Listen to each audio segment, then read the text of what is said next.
এগরার দিকে একটু নজর রাখবো। গ্রামের মাতব্বরদের দাদাগিরি। হ্যাঁ, এক ঘরে পরিবার, সম্পত্তি নিয়ে বিবাদের জের, আর সে কারণেই এক ঘরে করে দেওয়া হয়েছে। নিজের জমির ফসল কাটতেও বাধা। কিন্তু কেন, কি কারণ? পঙ্কজ রয়েছে আমার সঙ্গে। পঙ্কজ, কি কারণে এই পরিবারকে এভাবে এক ঘরে করে দেওয়া হলো? দেখো, পরিবার সূত্রপাত যেখানে হয়েছে এগরা 2 নম্বর ব্লকের বাছারি গ্রাম পঞ্চায়েত, যে পরিবার রয়েছে তাদের এক ঘরে করে রাখা হয়েছে। তার সূত্রপাত হয়েছে পারিবারিক সম্পত্তি বিবাদের জেরে একটি কিন্তু গন্ডগোল বাঁধে। তারপরে কিন্তু যেখানে গ্রামবাসীরা সালিসি সভা করে যেটা জানাচ্ছেন, অভিযোগ করছে যে তাদেরকে এক ঘরে করে রেখেছি। তাদের এই এক ঘরের কারণে কিন্তু তাদের যে জল, খাওয়ার জল এবং যেখানে চাষের জন্য ধান জমিগুলো কাটতে বাধা দেয় এবং যে দোকান পর্যন্ত বন্ধ করে রেখেছেন গ্রামের মাতব্বররা। এই নিয়ে কিন্তু তারা প্রশাসনের দ্বারস্থ হয়েছে। শেষমেশ কিন্তু তারা মুখ্যমন্ত্রী মমতা, দেখো এখনো পর্যন্ত কোনো ব্যবস্থা হয়নি, তবে আশ্বাস দিয়েছেন স্থানীয় পঞ্চায়েত প্রধান। তারা কিন্তু আশ্বাস দিয়েছেন তার সমস্যার সমাধান করে দেবেন। সোনিয়া, বেশ। দুধের বাচ্চা আছে, কতবার 3-4 বার থানাকে বারবার বারংবার যাচ্ছি থানাকে, কিছু পাইনি, কোনো পাইনি। আর থানার বড় মেজো বাবু বড় সবাই আমাদের অবহেলা করছে, আমরা কিচ্ছু পাইনি। তো আমরা কি করতে পারি? তাই জন্য সবাইকে করতে হচ্ছে, সবাইকে জানিয়েছি। আমাদের দিদি কি বলে, দিদি সারা আমরা আছি, দিদি যাও হাতে কিছু করবো আমাদের না, অসহায়রা কোথায় যাবে দিদি? সেটার বিষয়ে আমার কাছে এখনো পর্যন্ত জানা নেই, বা আমার কাছে আমার টেবিলেও সেইভাবে কোনো দরখাস্ত জমা পড়েনি। তো সেক্ষেত্রে আমি বলবো যে আমার যেহেতু মেম্বার পাশে আছে, আমি মেম্বার দিয়ে একটা বিষয়টা জানার জন্য এবং জেনে আমি যদি সলভ করতে পারা যায়, আমরা প্রশাসনিক থেকে, আমরা চেয়ার থেকে আমরা সেভাবে চেষ্টা করব যে সমাধান করার জন্য। সেটা অতি অবশ্যই আমরা বসে একটা করার জন্য চেষ্টা করব। কলকাতায় বেআইনি নির্মাণ রুখতে নয়া বিজ্ঞপ্তি। কড়া পুরসভা, নোটিশ বোর্ড ছাড়া কলকাতায় নির্মাণ করা যাবে না। কিউআর কোড দেখে ডিজিটাল নজরদারি চালাবে কলকাতা পুরসভা।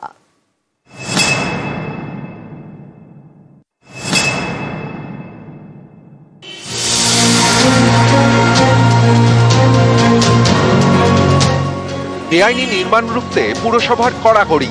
নোটিশ বোর্ড ছাড়া কলকাতায় নির্মাণ করা যাবে না। নোটিশ বোর্ডে রাখতে হবে কিউআর কোড। পুরো আইন সংশোধন করে কড়া নির্দেশ।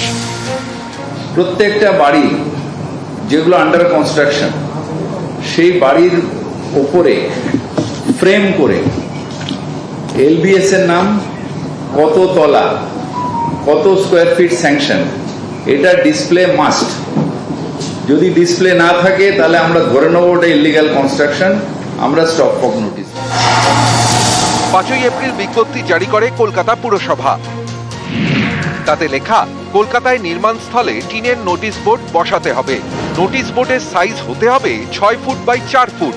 নোটিশ বোর্ডে লিখতে হবে আর্কিটেক্টের নাম, premises number, registration number, plan অনুমোদনের নাম্বার, প্ল্যান অনুমোদনের তারিখ, জমির ঠিকানা, অনুমোদিত তলের সংখ্যা। পরিষ্কার ডিসপ্লে করতে হবে, এইটুকুনি নয়, পরিষ্কার। আপনি যাবেন, আমি যাবো, দেখতে পাই এটা। যদি ওটা না থাকে তাহলে আমরা ধরে নেবো ওটা ইলিগাল, স্টপ ফর নোটিস দিয়ে আসবো।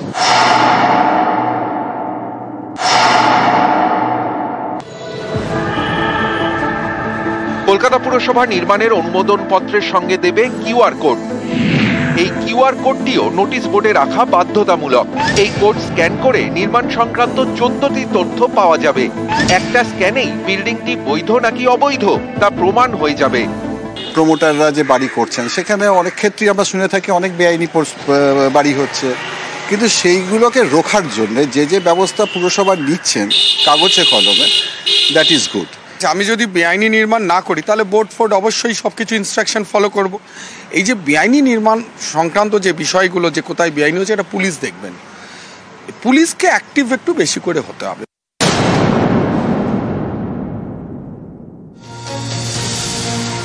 বেআইনি নির্মাণ ভাঙার নির্দেশ দেওয়া হলে তা পুরো ভাঙতে হবে, অল্প ভেঙে রেখে দেওয়া যাবে না। এটা পুরোটাই ফার্স। গর্ত করার জন্য একবার আমায় টাকা দিতে হয়, আবার কনস্ট্রাকশন গর্তটা বুঝিয়ে নিয়ে যারা ইলিগাল তারা আবার ওই ফ্ল্যাটটাকে লোককে দিয়ে দেয়। সো টোটালটাই ফার্স। ফার্সের মধ্যে আমি নেই, সেই জন্য বললাম ডিমোলিশন করলে ডিমোলিশন করুন, আর নাহলে বলবেন যে আমি করলাম না, আপনাকে আমি অপরাধ। ক্যামেরায় বিপুল ঘোষের সঙ্গে বিশ্বজিৎ সাহা, নিউজ 18 বাংলা। আর কাশ্মীর মানে ডাল লেকের কথা সবার আগে মনে আসে। এই ডাল লেকেই তো পর্যটকদের ভিড় নজরে আসতো, কিন্তু 22শে এপ্রিল জঙ্গি হামলার পর এখন তো ভরা মরশুম, কিন্তু সেই ডাল লেকের ছবিটা দেখুন, একেবারে অন্য ছবি। ফাঁকা হোটেল, ব্যবসায় মার খাচ্ছেন ব্যবসায়ীরা।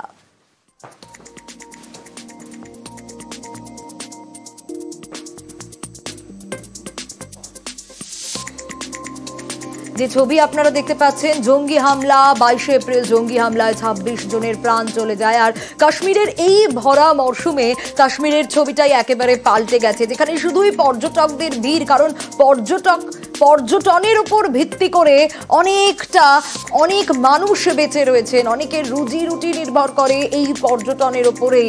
আর সেই কাশ্মীরের ডাল লেকের ছবিটা একেবারে অন্য ছবি। জঙ্গি হামলার পর ভরা মরশুমেও একেবারে ফাঁকা, হোটেলগুলোও ফাঁকা। স্বাভাবিকভাবেই ব্যবসায়ীরাও তাদের ব্যবসায় মার খাচ্ছেন।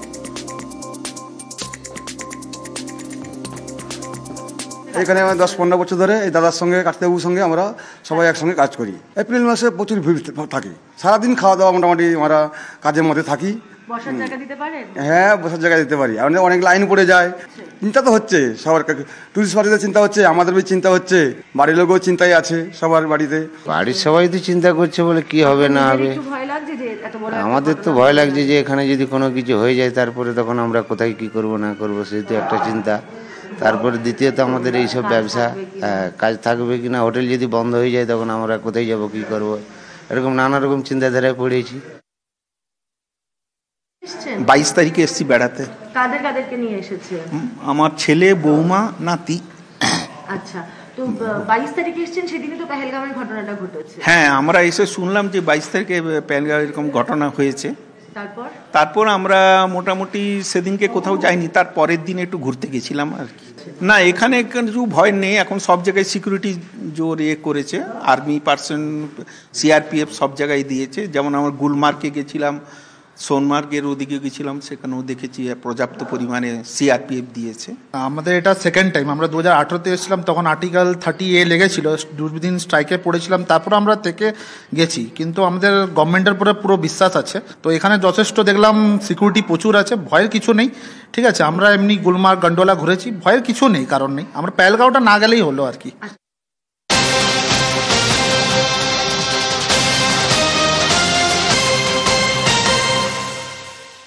আর পেহেলগাঁওয়ে জঙ্গি হামলার পর নিরাপত্তায় জোর দেওয়া হয়েছে। সুন্দরবন উপকূলে এলাকায় বাড়ল নিরাপত্তা। পেহেলগাঁওয়ে জঙ্গি হামলার পর নিরাপত্তায় জোর। নদীপথে কোস্টাল থানার পুলিশের টহল, খতিয়ে দেখা হচ্ছে মৎস্যজীবীদের পরিচয়। নদীপথে জলযান দেখলেই তল্লাশি। উপকূল এলাকায় স্থলপথেও বাড়তি নিরাপত্তা। সুন্দরবনের উপর দিয়ে আন্তর্জাতিক জলপথ বয়ে গিয়েছে, জলপথগুলির উপরেও বিশেষভাবে নজর রাখা হয়েছে। বিশ্বজিৎ রয়েছে আমার সঙ্গে। বিশ্বজিৎ, এই পেহেলগাঁওয়ে জঙ্গি হামলার ঘটনার তারপরে নিরাপত্তা জোরদার। সুন্দরবনের যে বিভিন্ন উপকূল এলাকা, অর্থাৎ যে সুন্দরবন যে উপকূল থানাগুলি রয়েছে তাদের তরফ থেকে কিন্তু একটা স্বাভাবিক একটা টহলদারি কিন্তু চলে, কিন্তু সেই টহলদারি কিন্তু কিছুটা হলেও বাড়ানো হলো, অর্থাৎ দিনে দুবার করে কিন্তু টহলদারি দেওয়া হচ্ছে। এবং যে কোনো জলযান দেখলে বা নদীতে কোনো ট্রলার দেখলে তাদের কিন্তু খতিয়ে দেখা হচ্ছে তারা মৎস্যজীবী কিনা। কারণ এই মুহূর্তে তুমি জানো ব্যান্ড পিরিয়ড চলছে, এই মুহূর্তে কোনো ট্রলার কিন্তু সমুদ্রে থাকার কথা নয়, এবং সেই কারণেও কিন্তু এই চেকিং চালানো হচ্ছে। তার পাশাপাশি যে স্থলভাগ, অর্থাৎ যে রাস্তাগুলি রয়েছে সেই সমস্ত রাস্তাগুলিতেও কিন্তু নজরদারি চালানো হচ্ছে, এবং মাঝে মাঝে নাগা চেকিং করা হচ্ছে, রাত্রেবেলা করে থাকছে নাগা চেকিং। এবং এখান দিয়ে বেশ কয়েকটি কিন্তু যে আন্তর্জাতিক জলপথ রয়েছে, যেমন বাংলাদেশ তেমন অন্যান্য দেশেরও জাহাজ কিন্তু এই হুগলি নদী বরাবর কিন্তু ঢুকছে, এবং সেই জায়গাতেও কিন্তু এই সমস্ত সাগর, গঙ্গাসাগর কোস্টাল থানা থেকে শুরু করে যে সমস্ত উপকূল থানাগুলি পড়ছে তাদের যে এফআইবি বোর্ড রয়েছে সেই এফআইবি বোর্ডে করে কিন্তু টহলদারি চালানো হচ্ছে। একেবারে সেই ছবি আমরা দেখাচ্ছি।